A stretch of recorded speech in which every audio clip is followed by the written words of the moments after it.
So last video में हमने देखा था कि जब आपको लीनियर इक्वेशंस दी होती हैं तो उनका यूनिक सॉल्यूशन कब होता है और मल्टीपल इनफाइनाइटली मेनी सॉल्यूशन कब होता है और नो सॉल्यूशन कब होता है। तो इस वीडियो में हम इस लीनियर इक्वेशंस को सॉल्व करना सीखेंगे by the help of substitution method. Clear.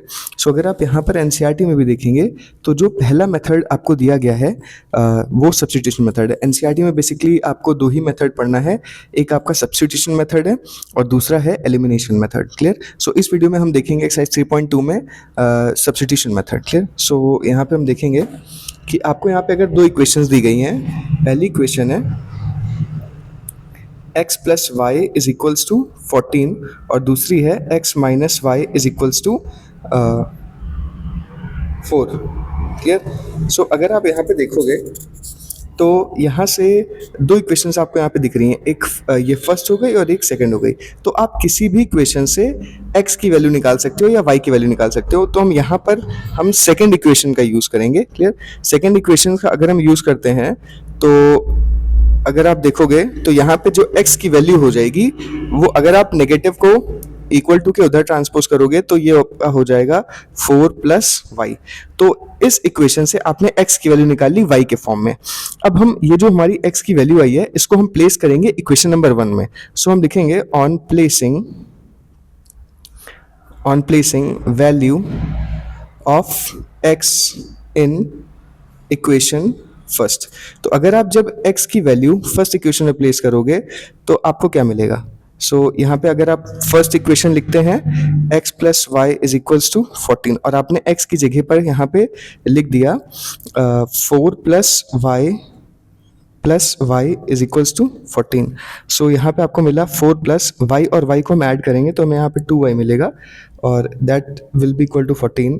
So 2y is equals to 4 को आप उधर ले जाएंगे। सो यहाँ पे ये नेगेटिव में कन्वर्ट होगा। So 2y is equals to 14 minus 4 is equals to 10 और y इज इक्वल्स टू आप 10 को 2 से डिवाइड करोगे तो यू विल गेट 5। क्लियर। सो हमको यहाँ पे y की जो वैल्यू मिली है वो 5 मिली है। अब ये जो वैल्यू आई है 5 की उसको आप किसी भी इक्वेशन में रख सकते हो। क्लियर। चाहे इस इक्वेशन में रख दो, चाहे आप यहाँ पे कहीं पर भी आप रख सकते हो किसी भी इक्वेशन में, तो आपको x की वैल्यू मिल जाएगी। तो हम यहाँ पर यूज करेंगे फर्स्ट इक्वेशन का which is x plus Y is equals to 14। So y की वैल्यू आप यहाँ पे रखेंगे यहाँ पे आप y की वैल्यू रखेंगे तो x plus 5 is equals to 14। So x is equals to 14 minus 5 is equals to 9। So आपको यहाँ पे मिल चुका है x is equals to 9। Clear. तो अगर आप इसको चेक भी करना चाहते हो, अगर आप अपने उसको चेक भी करना चाहते हो कि आपका जो आपने वैल्यूज निकाली है वो सही है कि नहीं, तो आपको कोई भी क्वेश्चन लेनी है तो हमने मान लीजिए x plus Y is equals to 14 ले लिया। सो अगर आप यहाँ पे x की वैल्यू 9 रखते हो और y की वैल्यू 5 रखते हो, सो इधर भी ऐड करोगे तो आपको 14 मिलेगा और इधर भी। इसका मतलब कि LHS 14 मिलेगा। So LHS is equals to RHS। So इसका मतलब क्या है कि जो हमने भी वैल्यूज निकाली हैं ये दोनों करेक्ट हैं। Clear. So I hope it helps and found the video informative. Please do like, share and subscribe the channel. Follow for more. Thank you.